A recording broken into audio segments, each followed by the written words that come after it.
Hey friend, how are you? Good, how are you? I'm doing great, man. It's so good to see you. I haven't seen you in like 10 years. Yeah. Our origin story is that you and I both went to the Hartt School of Music and we were classmates, Yep. right? We both started in 2005. Yeah. And we took, I don't know, some classes together, probably like ear training, I don't know, some things Yeah, like that.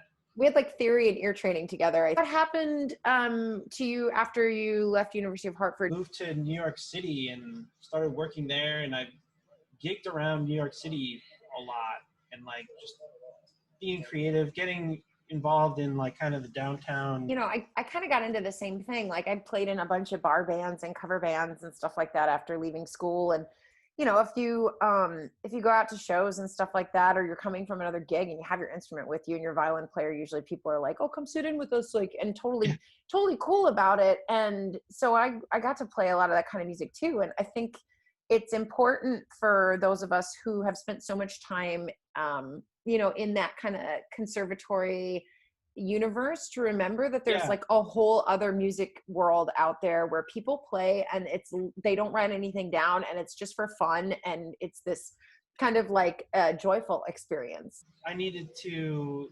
experience something more earthy, rootsy in my life. So I went and did that and played a bunch of bars. And I felt like a lot of education, a lot of the music that I was playing, classical, was for educate people, for people that really knew what they're talking about. And like, you know, it's a lifetime of study.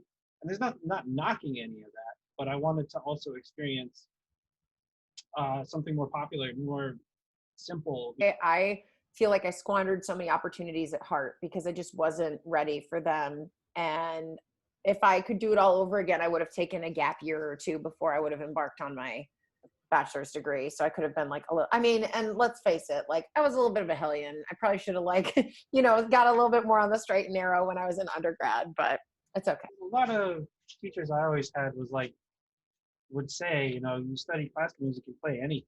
Like, and it's true.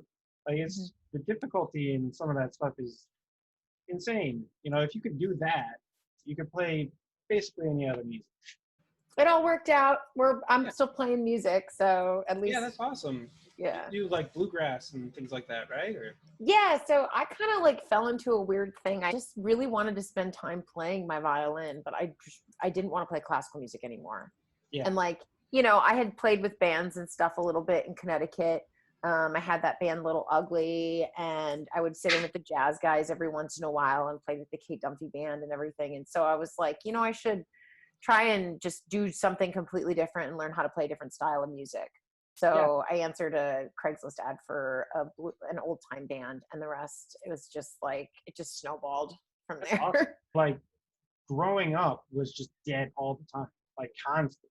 Like I knew every song when I was like 5 or 6. Like I was singing Fire on the Mountain. Like when that album that came out in like 92 or something, like a year before Jerry died, or 91 or something. Like it was like on MTV and stuff. And that was like my childhood, you know, Bob Marley and like all my dad stoner rock stuff, you know. That was a huge influence. And like, and they were big into bluegrass and all this, you know, folk music. And so when I started studying music and really working on it, and you know, I found my limitations, especially going to a college or something. It's not necessarily in my bones to be an orchestral musician. It's really interesting how the like normal lay people, when you tell them that I'm a violin player, they're like, oh cool, what orchestra do you play with? Or like, what do you like, where are you, like what symphony are you in and stuff? And I'm like, oh, I'm not. I'm a weirdo American stylist and I just play like not orchestra. I play all the other stuff besides orchestra stuff. And they're like, well, what other stuff is there? They don't understand that there is other, you know, there are other gigs out there besides just being in an orchestra. Totally. You know, when I started playing with Little Ugly and playing with bands and stuff like that, I kind of tapped on this creative part of myself that I didn't know existed. And I probably identified that within you. And I think that's why I thought of you for this project, because Oh, thank you. That's so sweet. yeah, I dude, really totally. appreciate that. Well, and I was kind of thinking of like, people who I know are more well-rounded than just there's nobody in this project who is strictly a classical musician. Nobody